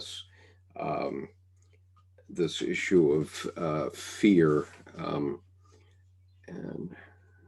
just want to double check here. Yep. Before you go, I need to get off the line. I have an appointment. Yes. But I will come back and listen to the balance of this on the YouTube channel. Okay. Thank you very much for being here. Much. And your contribution is hugely appreciated. Thanks, Cynthia. Well, you're very welcome. And these are just my personal insights and perspectives. So not representative of any thing other than what I've learned on my own. So thank you, Cynthia. Okay, bye-bye. Right. Okay, so I guess back to you, Joss, this false evidence accepted as reality question and facing end-of-life issues. Do you have a comment about that? Well, can you hear me? Yes. Okay. Yes, this is, as I mentioned before, this is a real time to look inward. And for several of us, especially those who are past 60, it's a time to take pause and take assessment of our life. It's a time for life review. It's all a matter of perspective of understanding that our life has meaning and we create that meaning. We're here on earth as spiritual beings having a human experience. And life is temporary here on earth. And we know that from pretty much the beginning of our awareness, that is. So we need to be in touch with our mortality. And I want to say that what Debbie, your wife, Debbie, had brought up about the 4 things that we need to say to those that we love before we depart is really important. It's not only at knocking at when death is knocking right at our door, it's in preparation of that. When somebody asks, well, how do you prepare for death? We know that we're all going to die at one point. Well, the answer to that is to live. We've been given life. So to enjoy and appreciate and every aspect of life, the pain and the joy, the suffering and the happiness, it's all part of preparing ourselves for the inevitable death. Right. And So that is all that I can really offer right now is that awareness, and we all have to come to our own personal understanding and comfort with that inevitable. right. And some people have different beliefs that, well, I'll have to say, I even have to, let you know that at one point I was pretty much an atheist, even though I was brought up Catholic. But with many things that I've experienced, and some of them have been some mystical experiences, it changes your whole perspective about death. I see it as just another door that we open into another realm, another experience. But that said, that's on an intellectual level. But then on a experiential level, I have yet to experience that. So it's a tough subject, and it's a very personal one. Right. Okay, so I just shared on the video the 4 things that you need to do to, you should be doing all the time, because Yes. we should do them all the time, but definitely when you're having to say goodbye to someone, you need to cover those 4 items. And if anybody wants me to send that list to them, it's obviously I put it up here. So that Skip, yes, Skip, go may ahead. I add? I'll interject.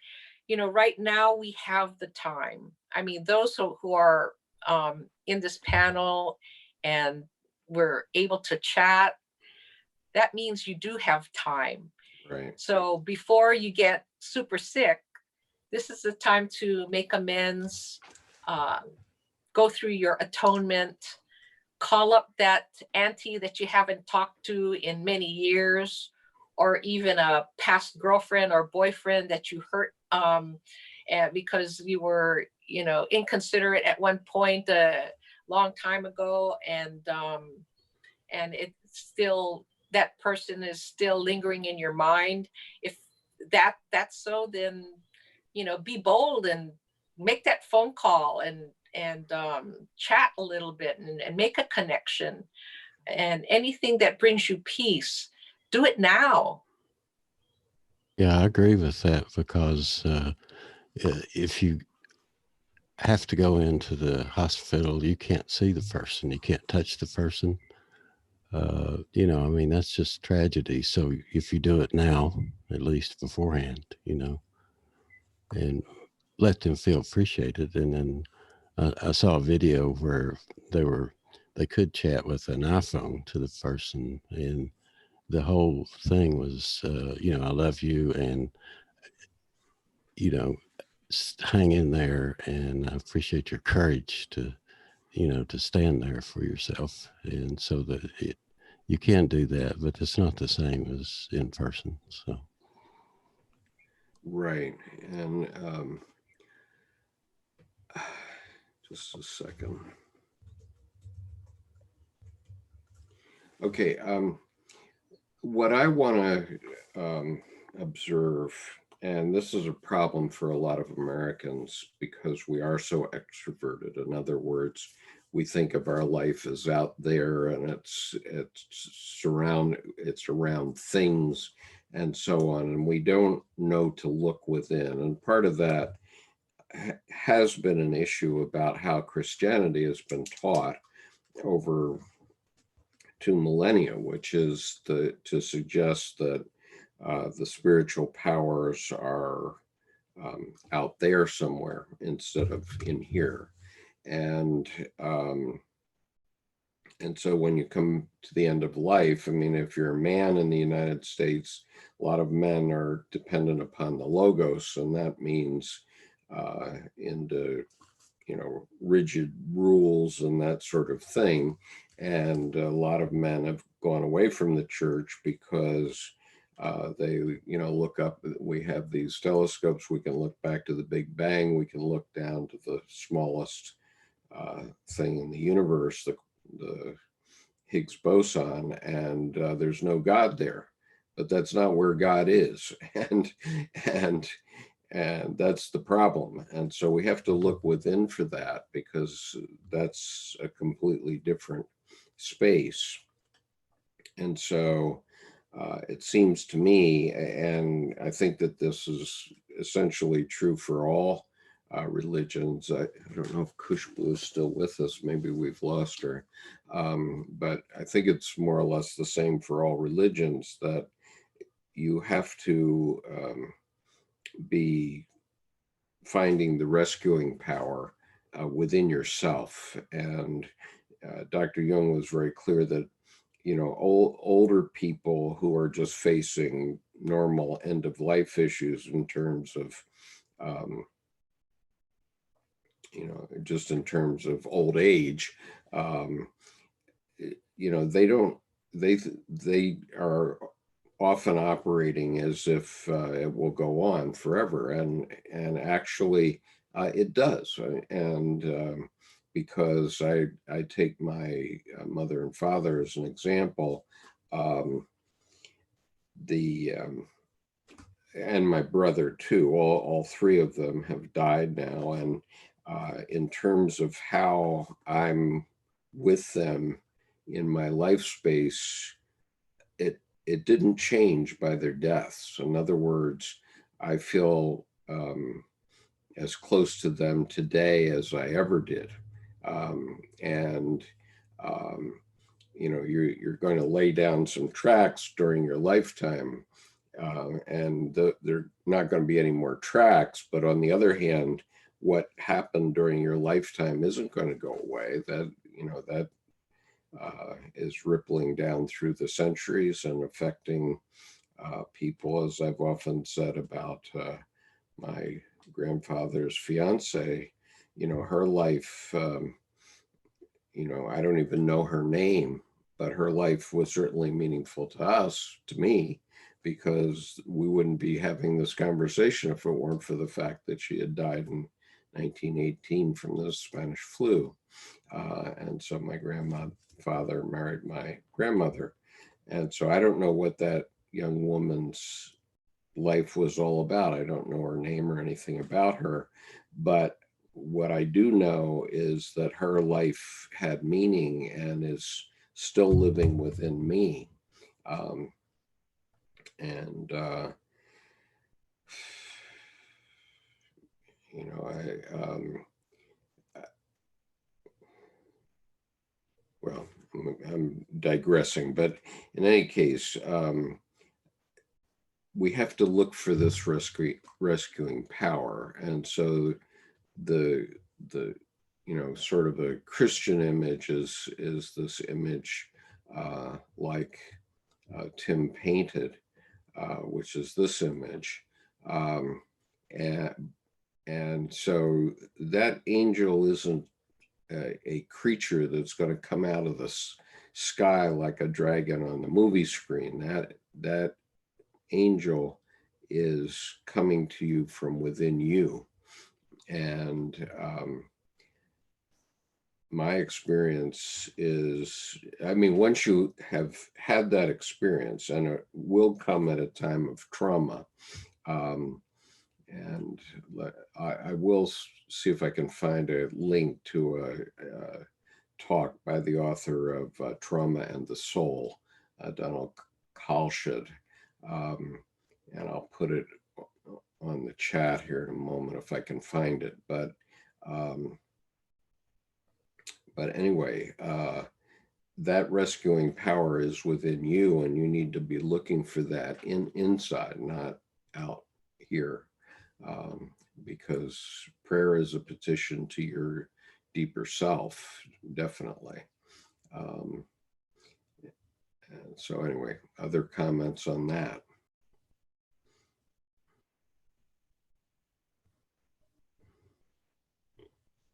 Okay, everybody's silent. You've either accepted it or let's see.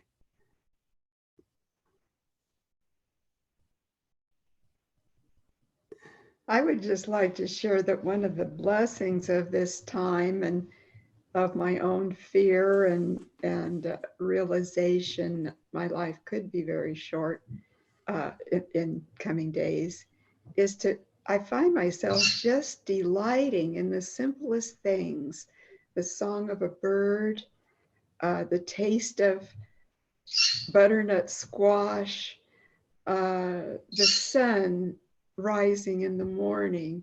And I find myself drinking these in, and they seem to be so much more valuable and important to me than they were. Things that, were just everyday kinds of things. Now, this is a part of life, and life is so precious.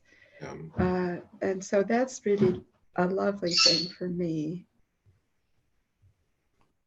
Absolutely. Let's see, I'm just looking to see if I can find Kolschit's talk. I just wanted to say to Deborah that I have put my email address on the chat for you, Deborah, in case you'd like to connect, and we could do a Zoom meeting even. Yeah, that would be great. Yeah, I really appreciate that. Thank you. Thank you. Let's see. I'm going to see if I can find this Kolschit talk, because it's so valuable.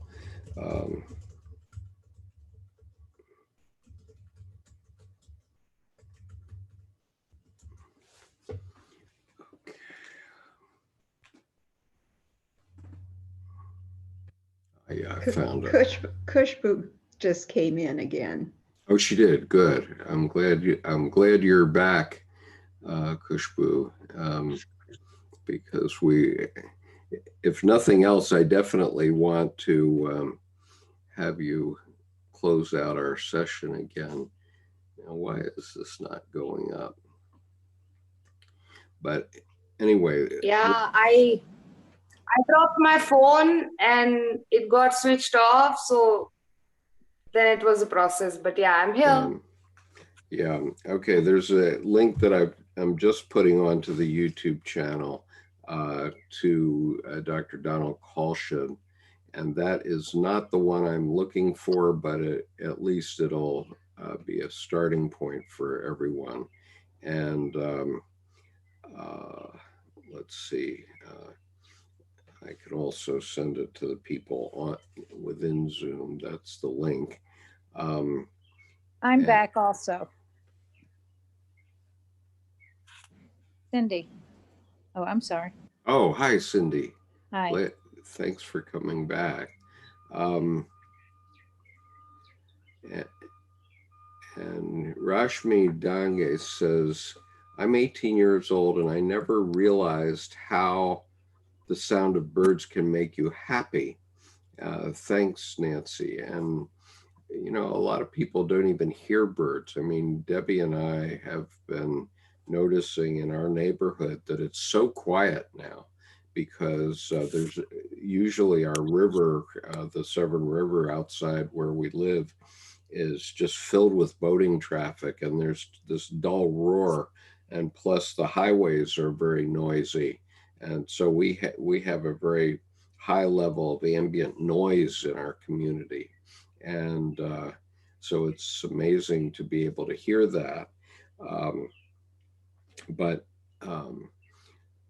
the point that Dr. Jung made too was that when you come to end of life, something will come to your aid, and it comes because of it comes as a result of trauma, and it's just a natural feature of our human body that it works.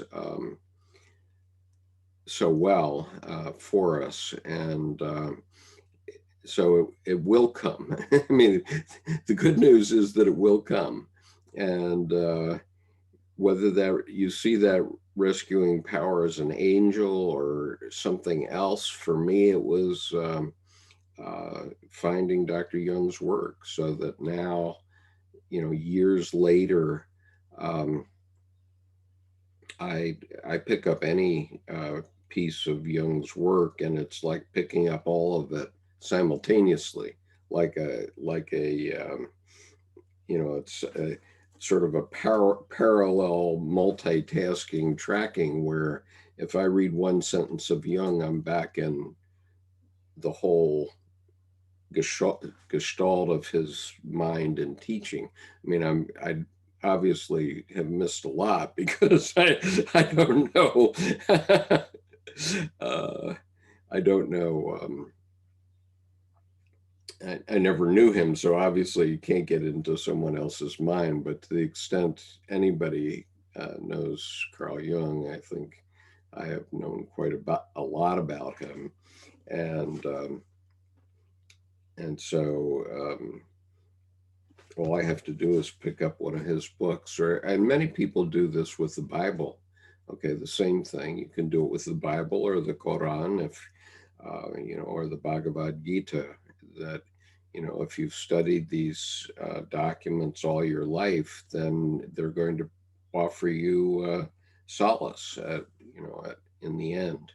And if you've lived your life totally as an extrovert, maybe you have a hard time realizing that. But if you look inside, then you say, oh yeah, I did learn something that can help me here. And so anyway, that's my thought. Any other thoughts there before we go on? Sorry. Go ahead. I had something. Oh, is somebody else speaking? Sorry. No, go ahead. Okay, I treated myself last October to my first Bible. You see here, it's a beautiful Bible. Yeah. And I did it based on the fact that Jung mentions that the Bible is, one of the tools that in reading this, not from a religious perspective, but it's been a beautiful thing. I slept with it during this virus. I put it by my pillow because the faith in me at that time, I just thought, I was afraid whether I was going to make it or not some nights over the last month. And I think that for me, it has a sense of comfort holding it and being with it. I see Jesus as an archetype. I like Jesus in the sense that he had that real, what I've read, like the anger and the rage, like the humanity in him. He was human, as well as the Son of God. So, and the sun is so beautiful as well. So there's a lot of symbolism there's a lot of depth for me in the Bible at the moment. That's all I wanted to say. Mm-hmm. Thank you. I would like to add something. Sure. Okay, you can hear me. Yes. We recently heard about the birds, hearing the birds chirp. I've noticed in my front yard a lot of activity going on with squirrels that normally they are not as active. And I believe it's, with less people out and cars. But when I think of the birds and I think of squirrels and other animals, they are affected in so many ways. And I also appreciate, Cynthia, you bring in the Bible up, because we have so many very spiritually strong and magnificent leaders. And it doesn't matter what religious philosophy or belief that we partake in. I was raised Catholic. I became Christian. About 25 years ago, I found out that I was Jewish, and I'm a practicing Buddhist. And so I am very interested now to learn about all religions. I want to get a Quran. I want to learn about as many religions as I can, but I wanted to just really share about an experience I had, if I have just a moment. Sure. Is that okay? Sure, please. My very first trip on pilgrimage to India, we went to Bodh Gaya, and we went to many places. Went to Kathmandu. Last year we went up to Ladakh, and I spent a couple of weeks in Dharamsala. That was amazing. But the experiences that I've had have all seemed to have centered around, most of them centered around other beings. Not so much people, but other beings. And I just remember sitting on the grass outside the main stupa in Bodh Gaya, and it was early morning, and there was a very slight mist coming down. So I was really thankful I was sitting on plastic and not on the grass. And I really was concentrating and trying to allow whatever, allow my prayers to be heard by my heart, my soul. And I noticed at some point in my meditation, after our praying and chanting stopped, that the sounds continued. And we had sounds of the mosque calling people to prayer. We had sounds of the Buddhist chanting as they circumambulated the stupas. I could hear little teeny bits of rain hit the plastic, but the birds that were chirping and singing as the sun was coming up, it was like such a melody. I felt like I was listening to the most beautiful song, and I hope that everybody who was to my right and left and in front and behind me could hear it also. It took me away, and it was such a beautiful experience. And so now whenever I hear of somebody mention birds or even any other animals, it's like music. So I just want to say thank you to whoever had mentioned that, and also thank you for mentioning the Bible and other books of strength. There are many, and so thank you so much. Yeah, and it's just to look at your own tradition. There's no one that's got the perfect answer, unfortunately. Right. And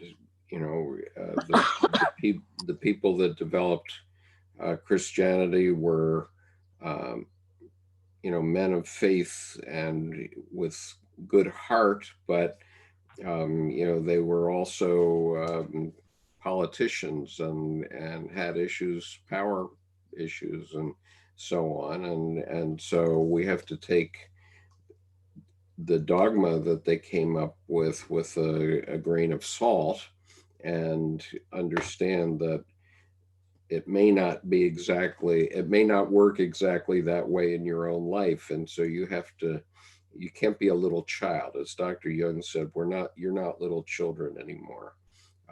You have to grow up and make your own decisions about what's right for you and that sort of thing. And all of the faith traditions, Dr. Young said that all of them are great ways of handling your mental health. And I'll just read this quote to you. Once again, here's what he said. He said, "For thousands of years, the mind of man has worried about the sick soul, perhaps even earlier than it did about the sick body. The propitiation of gods, the perils of the soul and its salvation, these are not yesterday's problems. Religions are psychotherapeutic systems in the truest sense of the word and on the grandest scale. They express the whole range of the psychic problem in mighty images. They are the avowal and recognition of the soul, and at the same time, the revelation of the soul's nature. From this universal foundation, no human soul is cut off. Only the individual consciousness that has lost its connection with the psychic totality remains caught in the illusion that the soul is a small, circumscribed area, a fit subject for scientific theorizing. The loss of this great relationship is the prime evil of neurosis." And that's from Collected Works 10, State of Psychotherapy Today, paragraph 367. Do you have time for just a brief paragraph from Jung? Sure. This is from Memories, Dreams, and Reflections. And it's in the last chapter, Late Thoughts, on page 333. And Jung writes, a further development of myth might well begin with the outpouring of the Holy Spirit upon the apostles, by which they were made into sons of God, and not only they, but all others who through them and after them received the philatio, sonship of God, and thus partook of the certainty that they were more than Otto, Sithanus, and Amalia, sprung from the earth, that as the twice born they had their roots in the divinity itself. Their visible physical life was on this earth, but the invisible inner man had come from and would return to the primordial image of wholeness, to the eternal Father, as the Christian myth of salvation puts it. Yeah, that's beautiful. We have another beautiful note here from Colleen Sickle on the YouTube channel. She says, I've had a turtle dove coming to my back door in the mornings to converse with me. It's very cool. And very much so. I mean, we all see our rescuing power in so many different ways. And but we've gone on here for 2 hours, so I think we should save the rest of Sophie's lovely quotes until Thursday, if you don't mind, Jerome. And that's fine. We can go one by one. Right. And I wonder if Kushbu, are you ready to give us your lovely prayer, your Sanskrit closing? And then we'll meet again on Tuesday at the same time, which is Thursday at 11 a.m. Thursday morning for this global conference. And tomorrow we'll be with the advanced reading group for those of you who are members. I would just say, let everybody take a deep breath. Yeah, let's all take a deep breath. Yeah. And so, Kushbu, it's your mic. Okay. Thank you so much.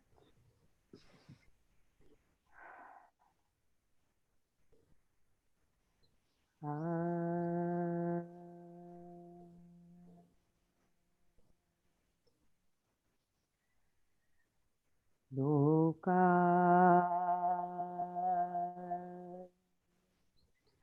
samasta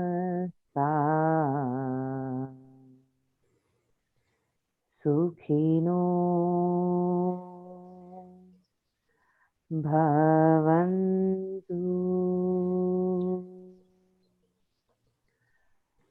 Loka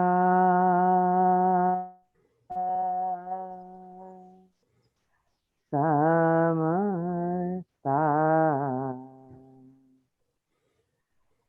sukhino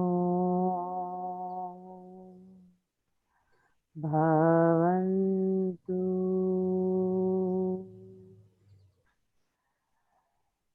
Loka samasta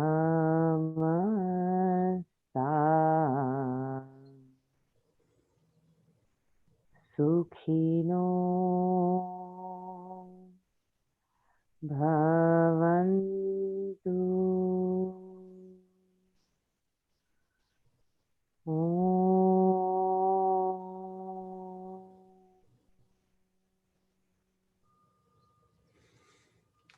Thank you, Kushbu. Shanti.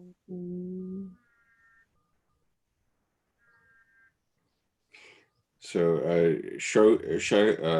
Kushbu's mantra is a Sanskrit mantra. Sanskrit is a spiritual language developed by the Indians over many millennia, and it was designed to touch every human soul. And I know it gets to my it gets me very deeply when I hear it.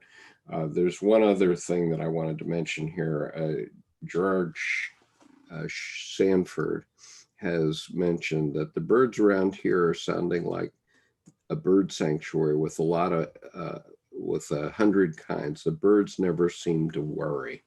And so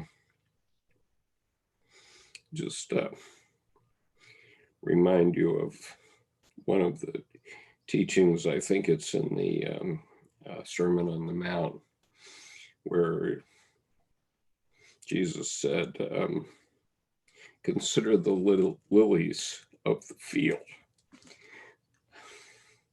They neither toil nor spin. And so the point is that life will take care of itself. Life will find a way. And even on this same page that I keep going back to in Dr. Young's Red Book, on this same last page of chapter 1, he says,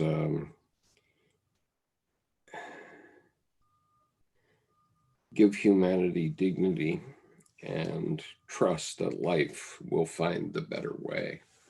And I think that's the same sentiment that was in the Sermon on the Mount, and the same sentiment that Gerard is referring to here on YouTube. And it's a good one for us to all remember, that life will find the better way, whether or not any of us see it or not in our physical lives. But if we accept it in our spiritual lives, it's going to make a lot of difference. That's my view. Okay. Any other final? Amen. Thank you. Thanks, Skip. Thank you so much, Skip. Okay. Aloha, everybody. Thank you. Aloha. Aloha. So I'll terminate the meeting for today, and thank you all on YouTube for joining us as well. And we will be having a special email address where you can write to us to join our panel. And we would urge you to do that, especially if you're hearing this outside of the United States. We'd love to hear from you from other countries. And today we've had, let's see, Nepal, India, and the United Kingdom represented, and as well as India. And so we'd like to grow our number of countries around the world that are participating in this exercise. And so, thank you, Colleen, for saying so. We look forward to hearing from you all in the future. So if on the YouTube channel, if you look at the top of the chat, you can find my email address if you want to join the channel. And in the next sessions, we'll have a special email address, but I've just been having a little trouble with the technology getting the new email address to go, so it works. So once I get that working, then we can use that. But in any case, you can all use that for now. So thank you for joining us, and we'll see you next time. Bye-bye. No. Peace. Bye-bye. Bye. Thanks, Skip. Bye, everyone. Bye-bye.